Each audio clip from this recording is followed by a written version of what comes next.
पाकिस्तान के हालात लगातार बिगड़ते जा रहे हैं। पाकिस्तान की आर्थिक स्थिति पूरी तरह से चरमरा गई है। पाकिस्तान अब इस हालत में नहीं है कि वो और ज्यादा कर्ज का बोझ उठा पाए। अब इन सभी के बीच एक खबर सामने आ रही है कि पाकिस्तान भारत की जमीन चीन को बेच रहा है। दरअसल कराकोरम नेशनल मूवमेंट के अध्यक्ष मुमताज नागरी ने यह कहा है कि पाकिस्तान बढ़ते कर्ज के भुगतान के लिए गिलगिट बाल्टिस्तान इलाका चीन को लीज पर दे सकता है। मुमताज नागरी के मुताबिक स्थानीय लोग इस बात से डरे हुए हैं। एक रिपोर्ट में बताया गया है कि गिलगिट बाल्टिस्तान आने वाले समय में वैश्विक शक्तियों के लिए प्रतिस्पर्धा का मैदान बन सकता है। जानकारी दे दें कि गिलगिट बाल्टिस्तान समेत पूरा पीओके भारत का अभिन्न अंग है, जिस पर पाकिस्तान का अवैध कब्जा है। 1947 में पाकिस्तान ने यहां कब्जा किया था। 73,000 वर्ग किलोमीटर के इस इलाके में 20 लाख लोग रहते हैं। इस इलाके से ही चाइना पाकिस्तान इकोनॉमिक कॉरिडोर यानी सीपैक गुजरता है। अफगानिस्तान और चीन के बॉर्डर से लगता यह इलाका रणनीतिक रूप से बेहद अहम है।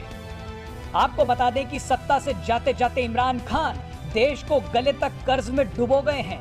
पाकिस्तान पर लगभग 42.8 ट्रिलियन पाकिस्तानी रुपए का कुल कर्ज है और जून में पाकिस्तान को इसी कर्ज पर एक बड़ा भुगतान भी करना है।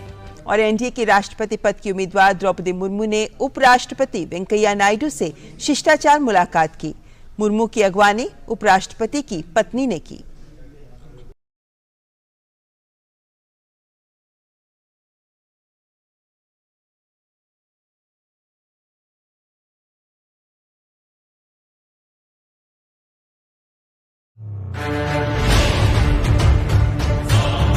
चीन के राष्ट्रपति शी जिनपिंग के आमंत्रण पर प्रधानमंत्री नरेंद्र मोदी 23 और 24 जून को ब्रिक्स सम्मेलन में शामिल होंगे।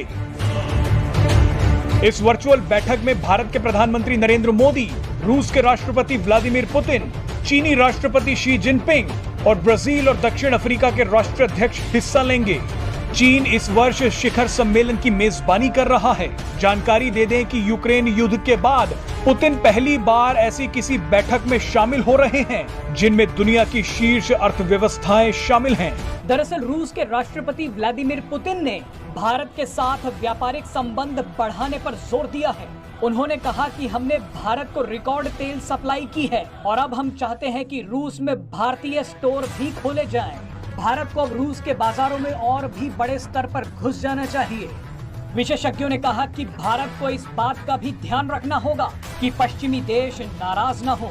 महाराष्ट्र में एकनाथ शिंदे की बगावत से सीएम उद्धव ठाकरे की अगुवाई वाली सरकार पर ही नहीं बल्कि शिवसेना के लिए भी बड़ा संकट खड़ा हो गया है। शिवसेना से बागी हुए एकनाथ शिंदे के साथ 40 विधायक भी बागी तेवर दिखा रहे हैं। इस तरह उद्धव से ज्यादा एकनाथ शिंदे के साथ शिवसेना विधायक खड़े नजर आ रहे हैं। ऐसे में शिवसेना दो फाड़ होती है तो दलबदल कानून का भी खतरा नहीं होगा।